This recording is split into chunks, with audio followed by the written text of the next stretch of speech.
guys, welcome to my YouTube channel. My name is Julie for those who are new here, and it's been about a little over a year since I posted my last YouTube video, so I thought it would be a great way to come back by posting a Q&A of all of the questions I've received over the past year regarding my plastic surgeries I got in South Korea.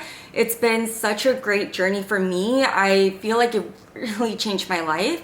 So I really want to just be as transparent and open as I can be with these questions, especially because I understand all of the worries, the concerns, or just like, the doubts that people might have. So I thought it'd be a great way to just connect with you guys who might be considering. And yeah, I loved my journey and I wasn't embarrassed talking about it then, so I'm definitely not now. So let's get started. So getting started, I'm gonna reveal what I did for my plastic surgery. I got my double eyelid surgery. I got a 3-point jaw contour, which is basically reducing your cheekbone, your jawline, and also your chin.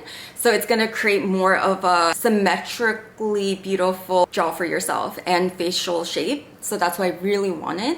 And also I got a rhinoplasty, which is literally, I think, the turning point of everything. I think once I got my nose done, it made my face as symmetrical and as more beautiful. I'm very happy with the results. I love the surgeons I went to, and of course, there's so many in South Korea that's overwhelming sometimes when you try researching. So I'm gonna help you guys kind of like limit it down so you guys could also find a surgeon or hospital or clinic that's gonna be to your best needs. So before getting really into the Q&As, I do want to say that with any plastic surgery, you should always do your research. I didn't do it for anyone other than myself. I never felt desperate that I had to really fix my face or, tweak some of the improvements I saw as flaws. I was always really confident in my looks, and even before naturally, and I always felt beautiful even before. I just felt like I was at a turning point in my life where I just wanted to kind of feel better, look better, and I just wanted to kind of embrace myself in a different way, I guess. So it was really nothing of a big concern for me. I just felt like as long as I did my research very well, I was able to afford it financially, and it wasn't gonna alter my natural face so much, then it was gonna be a very comfortable result for me. And I think the whole entire journey is different for everybody, but for me personally, I would never recommend doing plastic surgery if it is for another person, or if you feel like you're always gonna find something to fix even afterwards, because that's kind of like the domino effect I feel like naturally could happen. Once you start fixing one thing, you kind of start looking at like little things as well. So I think if you have that confidence and that reassurance in yourself that you won't go overboard and that you really know what you want to fix and then you'll stop after, I think that is the safest recommendation for anybody who is even thinking about a minor or major surgery. And I took it off right now, but I have my Invisalign as well, so that's why maybe my speech might be a little bit different, but let's get started. Okay, so I have everything written down right next to me, so I'm going to be looking back and forth. But first thing I think is important is the red flags. I think we really need to know first and foremost what to expect so we could choose the best clinic for us. Clinics I went to might not be the ones that would be suitable for you guys or preferable. However, everyone needs to find like the hospital that is safest and is going to deliver the results as promised. So I think these are the red flags that I've learned throughout my journey, and I think it's really important to share. Cheap pricing. South Korea takes on another level of plastic surgery and beauty compared to the rest of the world. I think so many people have this like idea that Korea is so cheap and you're gonna get like the lowest price here for the best service and quality, but you guys have to know Korea is not that cheap. Like currently, Korea has advanced so much. The skill level is insane here. I know we all love a discount. I love getting discounts too, you guys, but honestly for surgery, like you're literally going under anesthesia and going under a knife. I think for a small discount is fine, but when people are expecting like more than half the price to be low or something so cheap, I really think that's something like dangerous to play with. You want to make sure that you're paying for what you want, but also you want to respect the surgeon's skill set and their quality of work. You have to remember they've had like over probably 10 years of experience, seniors in their field. So by asking for such a huge discount or expecting a big surgery to be so cheap, I think that's a little disrespectful. And honestly, if that's not going to be within your price range, I would just save up for it rather than like getting 5 revisions or even just a first revision done. You know, you're gonna end up spending the original amount anyways by doing all these revisions if needed, and I think that's scary. So pay the price for the clinics, and if not, just wait. I would not settle for price. I would settle for the quality more than anything else. I would completely avoid if a clinic or a hospital is offering too cheap of a price, and now that enters into whether you want to go to a factory or if you want to go to an independent clinic. It's definitely based on a person's preference. They're seeing so many patients, so many surgeries in a day, you know, you really don't know how the system runs as much or on a personal level. So if you're someone who really wants like that one-on-one connection with their surgeon, with, you know, the whole entire medical staff, then definitely a factory clinic is not going to be the way to go. And they are going to be the ones who give you like the lowest price. And I'm not saying it's going to be like the worst option, because factory clinics, you know, they have good surgeons, but it's really about the level of attentiveness and care. And so personally, I think if that's one factor that you care about, yeah, don't really go to a factory clinic. And you guys might be shocked to find out that actually some clinics will not show you before and afters. I don't know why they wouldn't, but it's so sus to me personally. I would not do it at all. I think that's a huge red flag. I actually had an experience before where my family and I went for a consult, and it was not for me, it was for one of my family members. And we saw one of their like patients who uploaded a before and after, and we loved it so much. We just decided to go for a consult, and then the surgeon himself told us that it was like a fake review and it was photoshopped. So already then it was like one of the worst experiences and such an eye-opener, because he didn't show us before and afters, told us that his client review was fake, even though it was such a great advertisement. And then he basically made us listen to his TED Talk for like 30 to an hour, asking us questions. Like, horrible. If they add too many extra surgeries on top of what you came here for, I definitely think that is something of a huge red flag. I don't know why they would do that unless they are really medically explaining why that would be more symmetrically appealing or more synergetic to, you know, the desired look. But if it's something too far out of reach, like something completely unexpected, I do think there's no reason other than it would kind of like scare me personally to go under the knife as well and go through with the surgery. For example, I did get a 3-point jaw contour, but I didn't know what that was when I went in for the consult. I just wanted my jaw done. And then what they told me was that if I reduce some of my cheekbone, like what I'm showing here, then it was gonna be more better for the symmetry of my face and also just create more of like that smaller look that I wanted. And I think that is really reasonable. But for, let's say you go for a rhinoplasty and they're saying they need to shave your eyebrow bone off, I definitely think that's a red flag, and I don't know why they would even add that on top of your surgical plan unless they explain specifically why. And really check for the bandages, you guys, like the way they do post-op care. I think that's so important to ask. You don't want to leave with just like gauze taped on you and that's it. Really make sure that they're explaining to you the post-op care and treatment as well, not just what the surgical plan is. I think like start to finish is so important. So everything considering like before what needs to be done, during what to expect, and then afterwards, all of that is so important. So for my plastic surgery journey, I think like all Asians grow up knowing like they're gonna get their double eyelids done, or maybe they want to. It's a very normalized conversation. So for me, I always knew since I was young, like really little, I was gonna grow up and at the right age, get my double eyelid surgery done. And I think that's one of the best decisions I ever made. When I was in middle school and high school, I would make like my eyeliner so thick to create like bigger looking eyes because I had monolids, and I was always really like insecure about that.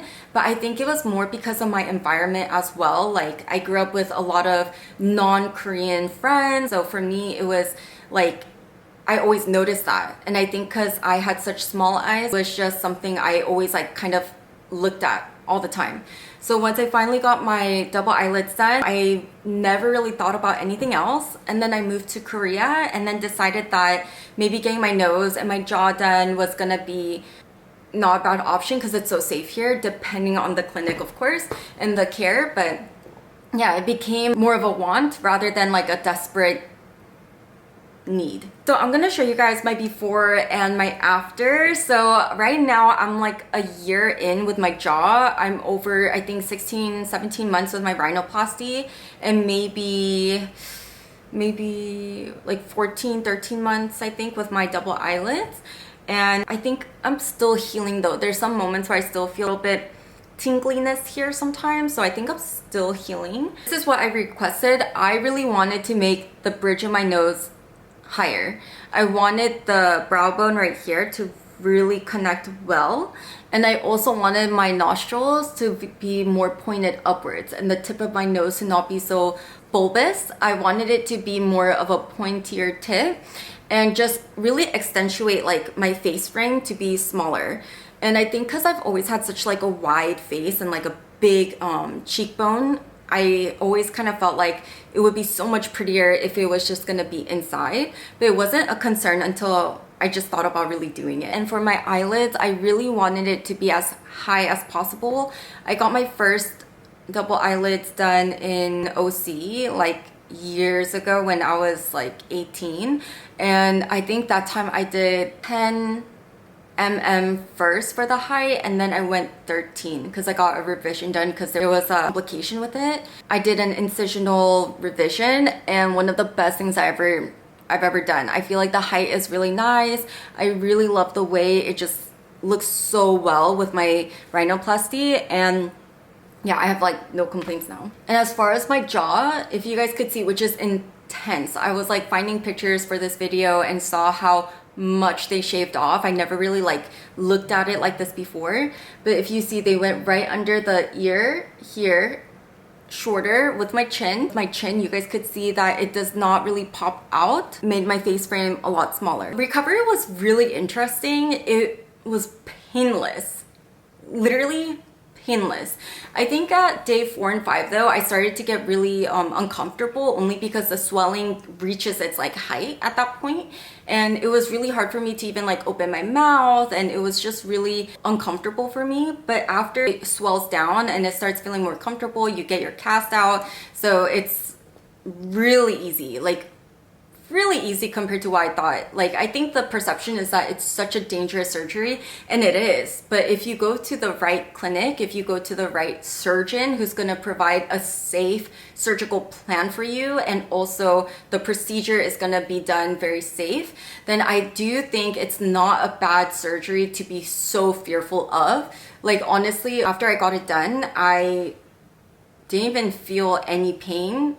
I didn't feel discomfort. It was just when the swelling was bad, and that's honestly nothing compared to the actual surgery itself. So I think after 14 days though, because of the swelling, it was okay to go outside and like go out to eat. But then again, you're in Korea, so you could like go out the next day and no one cares. My whole entire journey with my jaw. So I am beyond happy with the results, and honestly, I think should I have gone like smaller, you know, or a different type of shape, but I told my surgeon I just want to look naturally smaller. I wanted to look just fitting to my face appeal, and I think he did the best outcome possible for my face, and I have no regrets. If you guys are planning on doing any or all of them, then the order that's most preferred is that you should get your double eyelids first and then your rhinoplasty. I mean, some people do both in a day and that's fine, but if you're gonna space it out, then that's what you should do. Okay, now let's talk about each one more in depth. So for my double eyelids, I went and did an incisional double eyelid surgery. It was really easy, about 30 minutes. And afterwards, I feel like because mine was really high, I think I went like the highest height that you could go. It was a really long recovery. I feel like the swelling really lasted about 3 months to 6. And the entire time, I loved it. I had no complaints. I was really happy with how high they were. And I love how even now, the end right here, you could really see that it's like more lifted. It used to like sag a little bit, and I really hated that and felt insecure about that. And I love how like the inner corners, they're more out. So they don't like go in, which I know some people like that for a more natural look, but for me, I wanted it to be outwards and just create more of like that naturally big look. Okay, this is the one I got the most questions for. I'm really happy to answer this because I know like rhinoplasties are typically what many people have most questions in. So for my rhinoplasty, I did use my own rib cartilage. There was no specific reason as to why I chose it. It was just what I was recommended when I first went to go get a consult from the surgeon I went with. And I really wasn't picky. I didn't ask so many like in-depth or medical questions. I just said like, this is what I want, can you do it? He said, yes, we'll use your rib bone for that, and it's most preferred. So I just trusted him completely, and it was the best decision I did. I used my own rib because it was sturdier. It was gonna be a more like structured build, and you wanna see how they're doing the technique. And I think that's really important. Also, it's gonna help prevent warping. If you use like your ear cartilage, for example, it could be really thin as time goes. It could warp a little bit, and I think if you're gonna get your nose done, you wanna make sure you get the best for your outcome so that you don't have to get rhinoplasty done later on as well as a revision. So for me, I really trusted that doing your own autologous rib cartilage was gonna be the best. If you're gonna decide using any other material, I do think you should ask your surgeon like about what the negative side effects could be as time goes on. Maybe not right after surgery, but as time goes on. As far as I know, using your own personal rib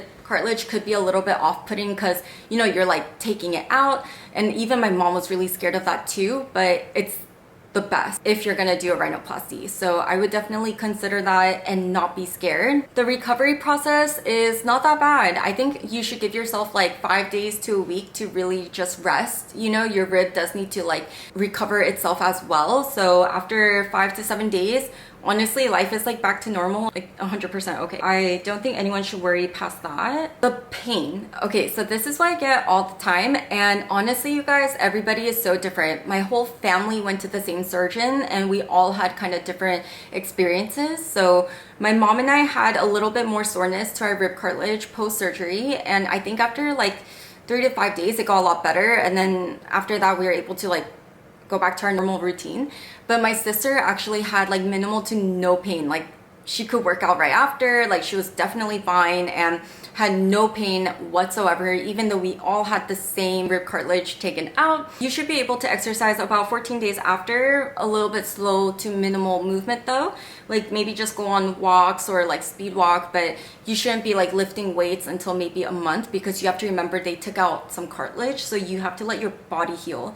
You yourself might feel fine, but you need to let your body heal. So just be aware of that. And I think a lot of people, because they travel to Korea, they don't have family here or they don't have a lot of like physical support here.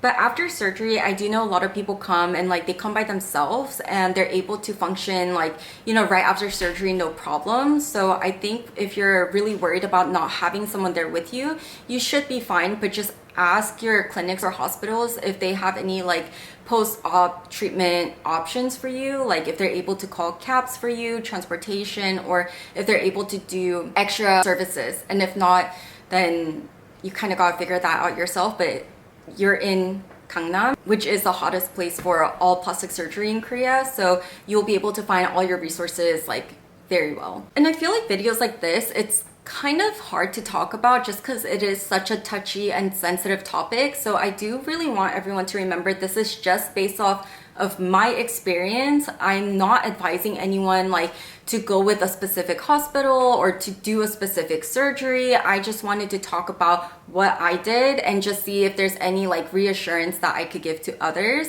and also like the warning signs, like the red flags. I just want people to feel more comfortable when they're researching for plastic surgery, because I think when I first started, I didn't know what to look for. I didn't know what to expect. I honestly didn't even know like what I should really even be asking. I just said like, can you do this? Yes, okay, great. I'll, you know, reserve the time, pay the deposit, and that's it. So I think like there's so many people who of course have more questions than that, and it's a harder process for everybody. This video is just to give like my insight. It is not to advise like anything other than that. So that's it. There's no more surgeries for me to really talk about, but there is so much I feel like comes with even starting the research of plastic surgery, and especially in Korea where there's so many clinics, it could be really overwhelming, or it could just be like really hard to choose where to go with. Just do your research. Like that's something I feel like everyone really should do 100%. However, I do think if you kind of like book, let's say like 10 consults for that one surgery for like the whole time you're here, you're gonna overwhelm yourself. So I would literally just choose like the top 3, top 4 that you really like and just go there and decide. If not, I think you'll know if you're ready and comfortable, or if you're not confident in them and you don't want to do it. Honestly, you guys, plastic surgery, it's a huge deal. You really should do your own research and not just go to whichever one is famous in Korea, because it might just not be best for you, okay? That's the best thing I can really advise. But over this journey, I felt so inspired. I even started a beauty agency just because I felt so empowered after my surgeries. I even started, you know, like my Invisalign, and I started going on skincare treatment journeys, and it's been one of the best years that I've experienced because I feel so elevated. I just look at myself in the mirror and I love what I'm seeing because it's exactly what I wanted. And I think there's nothing more we could really hope for after surgery. So give me a follow and contact me with all of your inquiries on Inyeon Concierge. I'll leave it here. And I just love how these changes really changed my life. So I hope whoever gets surgery, I hope you guys get the results you want. I hope you guys love the way you look after. And I really hope that you guys just feel more confident and just more in love with yourself as you heal. So I hope you guys join me in my next video, and don't forget to subscribe and follow me on my socials, and I'll see you guys soon.